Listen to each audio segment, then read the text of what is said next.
ఆంధ్రప్రదేశ్ ఈ ప్రొక్యూర్మెంట్ ద్వారా RGUKT 2023 సంవత్సరం నాడు 6,500 ల్యాప్టాప్స్ కొనుగోలు చేస్తాం జరిగింది అధ్యక్ష. రెండో ప్రశ్నకు సమాధానం ఒక్కొక్క ల్యాప్టాప్ 27,000 రూపాయలతో కొనడం జరిగింది అధ్యక్ష.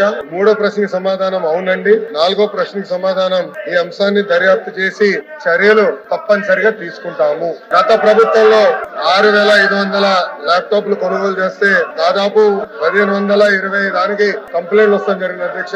దాంట్లో మొదటి కంప్లైంట్ చూస్తే చాలా వింటుకుంటుంది అధ్యక్ష. ఒకటి, ఒరిజినల్ ఆపరేటింగ్ సిస్టమ్ కూడా ఇన్స్టాల్ చేయలేదు అధ్యక్ష. రెండోది చూస్తే కూడా బేసిక్ అడాప్టర్లు కూడా పనిచేసే పరిస్థితి లేదు. కొన్ని ల్యాప్టాప్ లో ఆడియో క్వాలిటీ కూడా ఇబ్బందులు ఉన్నాయనేది చెప్తాం జరిగింది. ఇంకో పక్కన బ్యాటరీ కూడా కొన్ని ల్యాప్టాప్ లో ఎక్కువ సమయం రాలేదు అనేది కూడా చెప్తాం జరిగింది. విచిత్రం ఏంటంటే కొన్ని ల్యాప్టాప్ లో ఆన్ కూడా అవ్వలేదు అనేది విద్యార్థులు మాకు కంప్లైంట్ కూడా ఇస్తాం జరిగింది. అదే దీనిపైన సమగ్ర దర్యాప్తు మేము చేపడతాం అధ్యక్ష. తప్పని